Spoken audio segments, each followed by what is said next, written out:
Good morning, dear students. I am Shivam Saxena. Today, in this module, we will discuss about basic points of this particular chapter. Name is Democratic Resurgence. It contains basically four major topics, that are national emergency, movements before the emergency, declaration of emergency. These all topics are related with the emergency, and two more topics are also being there, that is democratic upsurges and famous personalities and their theories. These all are the main topics, and might be possible these separate topics has been represented as a separate chapter in your book. Here we are going to start the first, that is national emergency. So in the national emergency, we will start that from where exactly the national emergency started.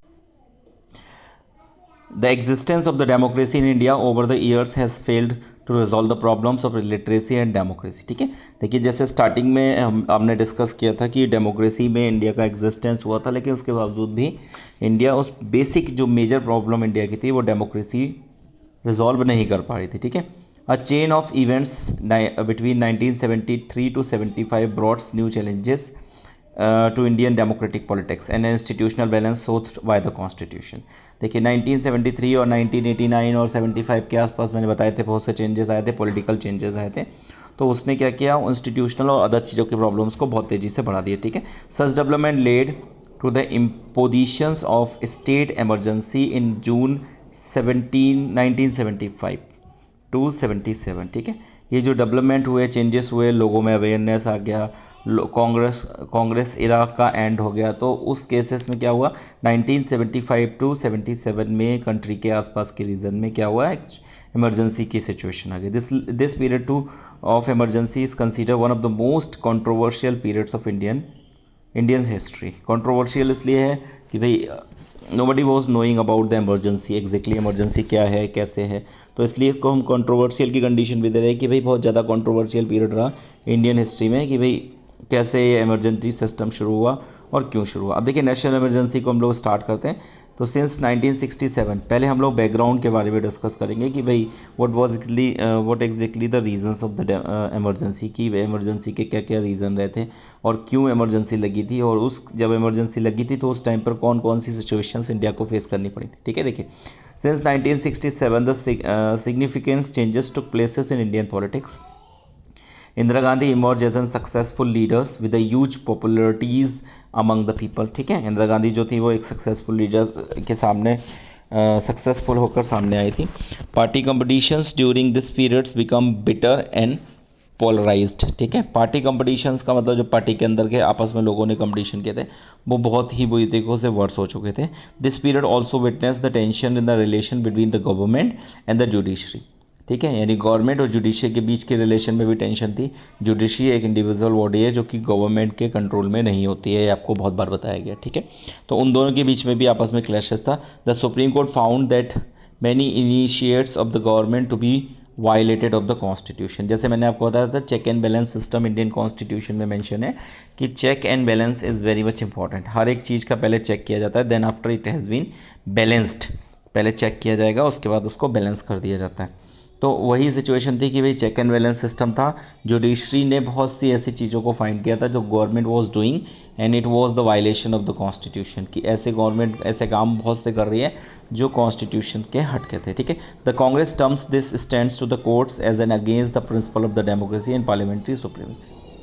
ठीक है, और कांग्रेस ने इस बात को किस term से जोड़ दिया कि भाई अगर आप ऐसी बात करेंगे तो हम तो डेमोक्रेसी के रूल्स के अंदर रह के काम कर रहे हैं. ठीक है, Congress also describe court as a conservative institution which was becoming an obstacles in the implementation of the programs of pro poor. ठीक है, कांग्रेस ने इन रिटर्न कोर्ट ने क्या किया, कांग्रेस की एक्टिविटीज़ को वायलेशन ऑफ कॉन्स्टिट्यूशन बताया, लेकिन कांग्रेस ने कोर्ट को क्या बताया कि कोर्ट जो है वो एक आपका एक कंजर्वेटिव है. कंजर्वेटिव का तो ऐसा इंस्टीट्यूशन है जो पुरानी चीज़ों में ही उलझा रहता है और कोई भी नई चीज़ को वो करना नहीं चाहता है. ठीक है, तो उसको कंजर्वेटिव डिक्लेयर किया गया. इसके अलावा क्या था, और ये कहा गया कि कोर्ट जो है इट क्रिएट्स ऑब्स्टिकल्स का मतलब रुकावटें क्रिएट कर रहा है, किसमें, पॉलिटिकल कंपटीशंस के केसेस में या और गवर्नमेंट्स के मशीनरीज़ को यूज़ करने के केसेस में. यानी गवर्नमेंट जिस प्रकार से या जिस तरीके से पॉवर्टी को हटाने की कोशिश कर रही है, कोर्ट उसको और बढ़ाता जा रहा है. ठीक है, क्लियर हुआ। अब देखिए नेक्स्ट यहाँ पर, the opposition felt that the people has been personalized and the government machineries was being used in implement of the Indira Gandhi's personal authority। Opposition party किस चीज़ पे ब्लेम कर रही थी कि भाई इंदिरा गांधी जो गवर्नमेंट मशीनरीज है उसको अपने पर्सनल यूज़ के लिए यूज़ कर रही हैं, जबकि वो पर्सनल यूज़ नहीं कर सकती है। ठीक है। The split of a Congress increase the division between Indira Gandhi and our opponent. Split का मतलब मैंने बताया था कि कांग्रेस में दो पार्ट में डिवाइड हो गए थे, तो जब ये डिवीज़न हो गई तो फिर क्या ये कंडीशन में थी कि दो लोगों के बीच के आपस में एक स्पेसिफिक डिविजन्स तक क्रिएशन हो गए थे। ठीक है। अब economic situation related with the money. ठीक है, ध्यान से देखिए, the social and economic condition in the country did not improve much despite the Congress has won the election in 1970 the slogan of गरीबी हटाओ। ठीक है, यानी 1971 में जो स्लोगन कांग्रेस लेके चली थी वो था गरीबी हटाओ, और उसके केसेस में है। उसके अलावा कुछ हाइलाइट्स पॉइंट्स हैं जो इकोनॉमिक प्रॉब्लम्स को क्रिएट करते हैं। जैसे देखिए, बांग्लादेश की वर्स्ट कंडीशन थी, condition of Indian economy, almost 8 million peoples cross over the east Pakistan borders in India. देखिए, पहले इंडिया की पहले से ही पुअर कंडीशन है, दूसरा क्या है, बांग्लादेश की बद से बदतर कंडीशन थी, तो बहुत ज़्यादा लोग बांग्लादेश से माइग्रेट होकर इंडिया की तरफ भागे। उसके अलावा प्राइस इंक्रीज 23% एंड 30%। 1973 में जिस चीज़ का प्राइस अगर 10 हुआ करता था तो वो 12.5 हो गया, यानी 23% के आसपास बढ़ गया। इस हिसाब से आप मान लीजिए, और उसके बाद जब नेक्स्ट ईयर आया 1974, एक साल में एकदम से 23% से 30% बढ़ गया। तो जो लोग बेसिक पीपल्स थे उनकी इनकम उस लेवल से नहीं बढ़ी, लेकिन एक्सपेंडिचर बढ़ेंगे क्योंकि चीज़ों के प्राइस बढ़ गए। ठीक है। इंडस्ट्रियल ग्रोथ, मनी इन्फ्लेशन हुआ, industrial growth was low, unemployment was very high, ये सब पता ही है। फेलियर्स ऑफ द मानसून, 1972-73 में मानसून भी फेल हुआ, जिसकी वजह से एग्रीकल्चर प्रोडक्टिविटी भी डिक्लाइन कर दी गई और ये सारी प्रॉब्लम्स वहाँ पर क्रिएट हो गई। ठीक है।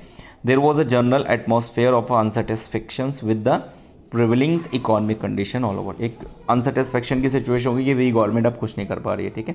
ओके, अब ये आपका बेसिकली इकोनॉमिक टर्म था।